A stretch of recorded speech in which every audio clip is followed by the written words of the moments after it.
আল্লাহ তাআলা বলেন ওয়াইলুল লিকুল্লি হুমাযাতিন লুমাযা।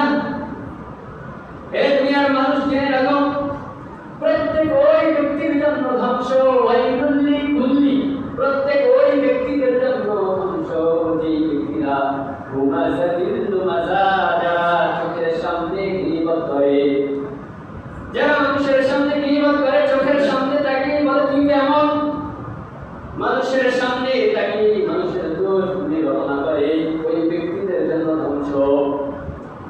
লুমাযা সেই ব্যক্তিরা পিছনে পিছনে পিঠ ফিরে যাওয়ার পরে পিছনে পিছনে মানুষের গোপন কথাগুলি মানুষের কাছে প্রকাশ করে দেয়, চুরি করে।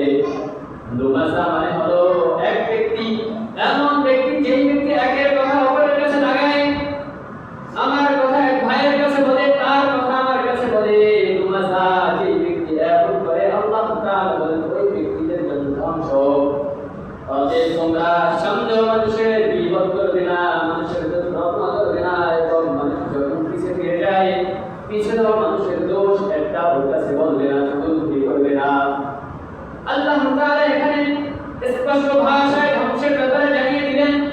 তারপরে আল্লাহ তাআলা বলেন আল্লাযী জামাআ লাহু ওয়া আদ্দালা, ওই ব্যক্তিদের জন্য ধ্বংস যেই ব্যক্তিরা কারিগরি সম্পদ উপার্জন করে এবং বারবার গুণে রাখে।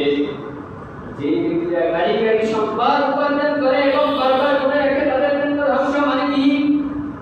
যেই ব্যক্তিরা কারিগরি সম্পত্তি অর্জন করে বারবার গুণে রাখে, পক্ষান্তরে ওই ব্যক্তিরা হয় অহংকারী। যখন বান্দা অহংকারী হয়ে যায় তখন আল্লাহ তাআলার বিধানের প্রতি কোনো রকম ভরসা করে না, তখন ওই ব্যক্তি চুরি করতে শুরু করে।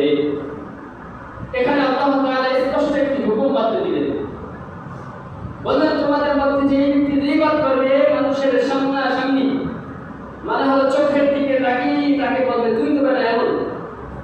একটা মানুষকে অপদস্থ করা, অপমান করার ব্যাপারে যখন সামনে চোখের দিকে তাকিয়ে বলা হয় তুই তো বেটা এমন, এটাকে বলে লুমাযা। আর লুমাযা